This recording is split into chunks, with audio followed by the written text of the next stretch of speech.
in your rambling, incoherent response were you even close to anything that could be considered a rational thought?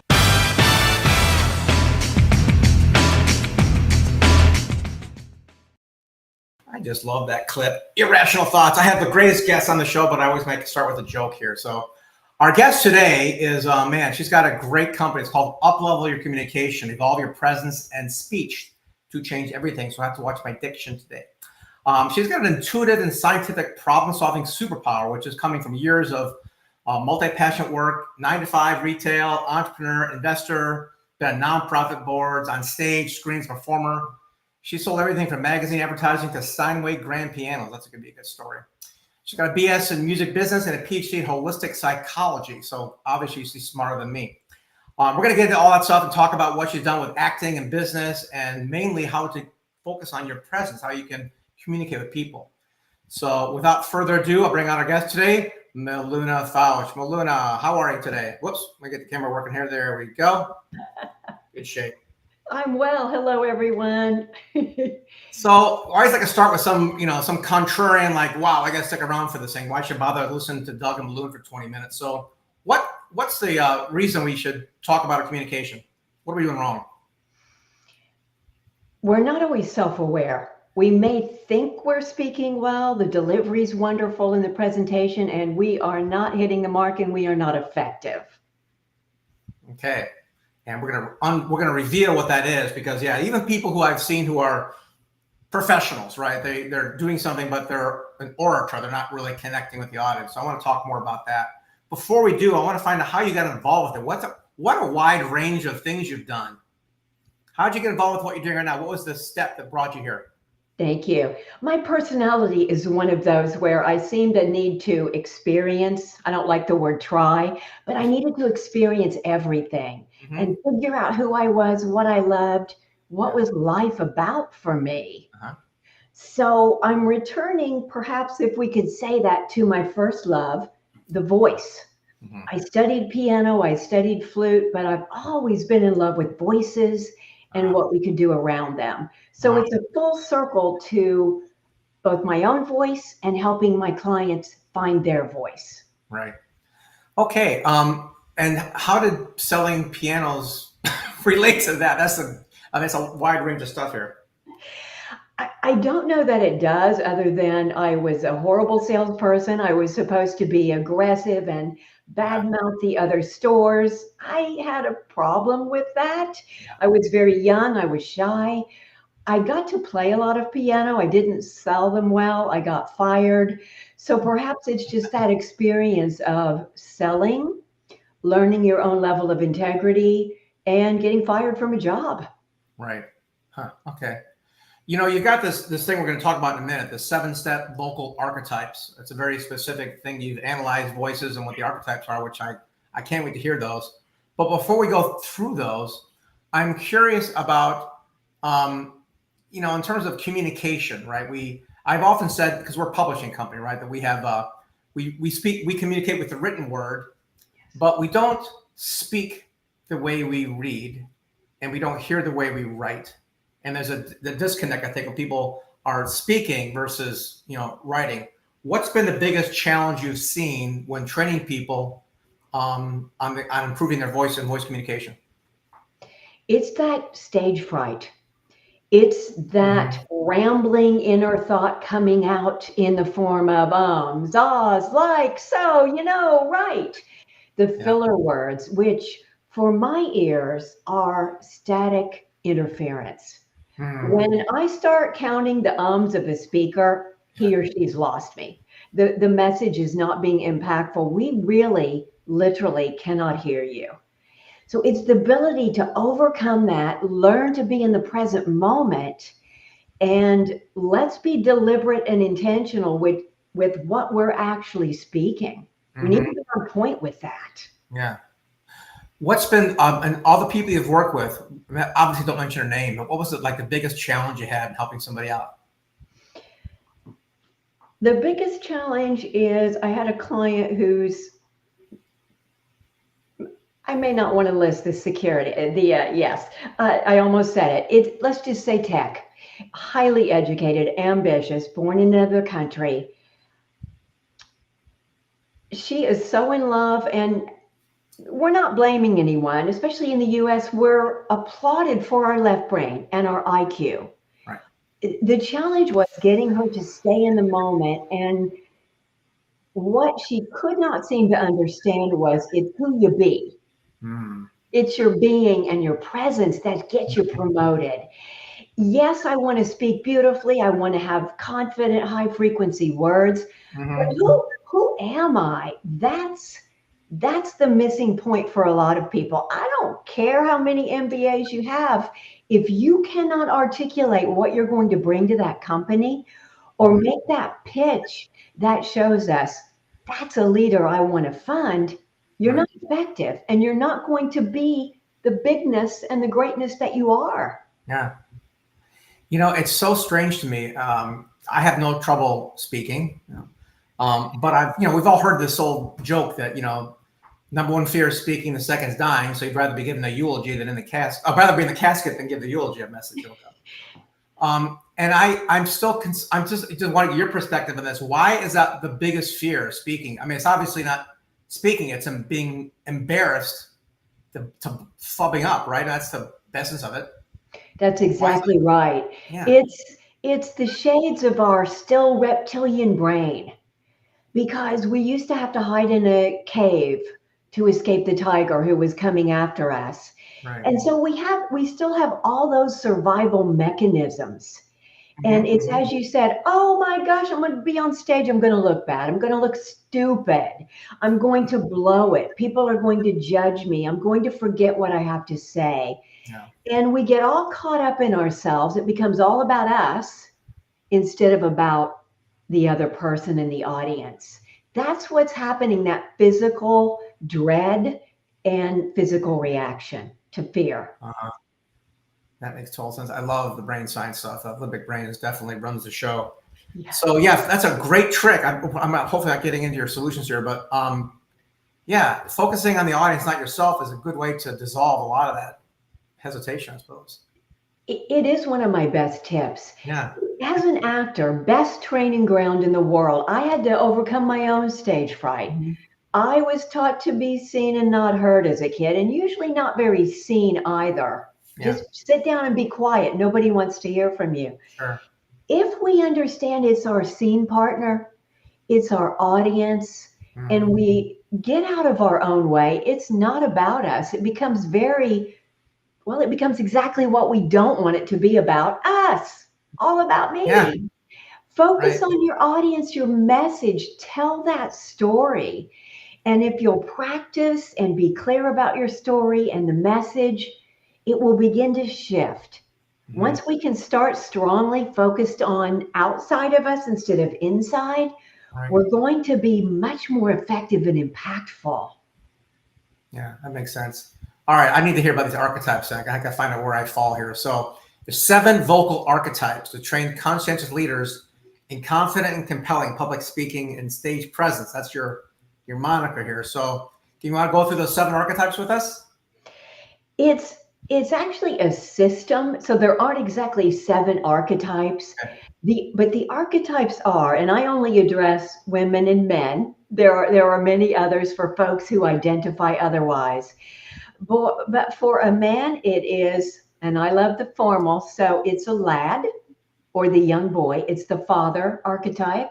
It's the sovereign, and it's the elder or grandpapa. And there are aspects to all of that. For a woman, it is the maiden, it is the mother, it is the good queen, and it is the elder. And sometimes in our spiritual practice, we even add a 5th for a woman over 90, let's say. This is a word that has become so maligned. Hag. The literal meaning of hag in the real sense is holy woman. Oh, maybe we just better use a longer version then. Yes. So for the elders above 90, it's literally holy woman or holy man because of the wisdom that you hold after a lifetime. That's right. Yeah. That's neat. Okay. So you got a 7-step, I'm sorry, not 7 archetypes, 7 steps to training your mind on that. So maybe you want to go through just a couple of those steps to get people interested. Then we can obviously give your website out. But if you give a couple of steps on that, that'd be helpful. Yes. I think the overcoming the stage fright is huge. So what I have mentioned already, train yourself by listening. You can audio record yourself, probably better than video, because I don't want anybody beating up themselves. I don't look good. Let's start with how you're speaking in the auditory. Record yourself and monitor. Do I use filler words instead of deliberate words with meaning? And then train yourself to take a breath. And we're so uncomfortable in the United States with silence, not so much in a culture such as Japan, where they're okay with long periods of silence.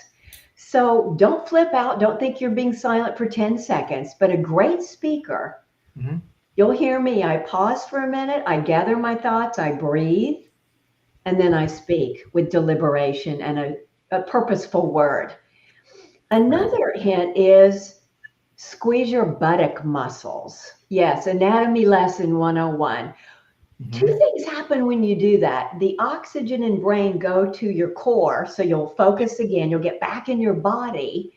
No one can tell what you're doing. Your posture will improve, and it'll interrupt any sort of fear, or what I say is going up into your head and becoming this. Stay in your body. Stay in the moment. That's where the magic is. That's how you'll reach your audience. Yeah. I know a professional speaker from Australia, and her whole shtick was she had a stick band, right? And her whole thing was putting the pin in. So if you can squeeze a pin between your butt cheeks, your posture is going to be great. You'll have presence held up. So the visualization of holding a pin there, was her thing. It was kind of humorous. That's pretty graphic. Yeah. And you asked me to mention 2 areas of the archetypes. I'll circle back. Yes. The other one is get a hold of the mindset. So certainly we want a physical practice to overcome. But let's reframe. The truth is, most people in the audience are rooting for you. They want you to do well. If you're an actor, they want you to be the right actor for the position. Right. And as actors, oh my gosh, we're so insecure. And as executives, we're insecure. But let's decide that people are for us, not against us, and that they have compassion, and they're probably thinking about themselves, not judging you, actually. Yeah, that's a very good point. It's funny. I was a judge for a comedy festival once, and had to watch 100 comics and score them. And yes, I wanted to laugh. I really wanted to support the guy, but when he bombed, and I can't imagine. I mean, if everybody wants to train to be a public speaker, go to open mic night and tell a few jokes. How that goes. Truly, you want to be in front of the fire. Exactly. Yeah. Have you ever done that? You done stand up? No, I always, my joke is I'm tired. I'll do sit down comedy. Yeah. Okay. All right. So I like that. Yeah. Being aware and listening. And what is it with when we listen to our own voice, we always hate it? Why is that? Because we can't hear it like other people. Our ears are facing out, aren't they? And part of successful communication, we forget, is being a good listener. If we're not actively listening or deeply listening, we're not a great communicator. So one thing that we can do is literally talk into the corner of a room, because then you can experience your voice more like other people. And so sometimes I say to clients, I'm not asking you to love your voice yet. You'll even hear famous singers who say, I don't like my own voice. I'm asking us to make peace with our voice and know that we can build a better voice. I've spent how many years working on my voice? Oh yeah, I still have a voice teacher myself if I need it, and do sometimes. Celebrities, great speakers have a coach. They train all the time. So let's have compassion, speak into the corner, experience your voice more like others, and let's set an intention of making peace with the voice you were given and know that you can also improve it, just like any other muscle or skill that you want to master. Yeah. What do you do when somebody's got a talk to give? I mean, I don't know, this is maybe just too tactical, but like if you've got a sore throat, or do you have any exercises? Someone's got screaming at a football game, they got to give a speech the next day. What can you do to relax and train the vocal cords? Yes. Drink as much water, room temperature, filtered, I say, because most tap water has chlorine, chloramine with ammonia, fluoride in some cities and states. These are toxic. So room temperature water, hydration will help the throat very, very quickly. I like a throat lozenge. Let's see, what do I use? Vocal Ease, I believe it's called. I think they're from the UK. It calms the throat, or it calms down any abuse, and as you said, screaming or overuse. Yeah. And then you must rest your voice. So no talking. Warm up in the shower, do a few vocal warm-ups, and that's your best bet to make sure you can get through that presentation. Keep breathing as well. Allow your vocal cords to be in a more relaxed state. Not honey and lemon actually help. Does honey and lemon actually help with the? No. I don't like citrus. It's a little too harsh for many people. I don't ever use it. Honey can, except some people have allergies and sensitivities. If you want a hot beverage, then some hot tea would also soothe the throat, but I wouldn't add anything to it. Just pure black or green tea. Okay.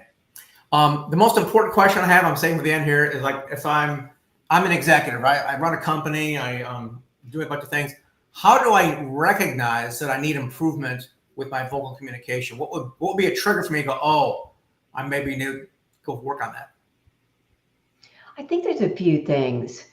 If you're getting reactions versus responses, if sometimes, although rarely, as you just asked me this question, rarely will people tell you it's your voice.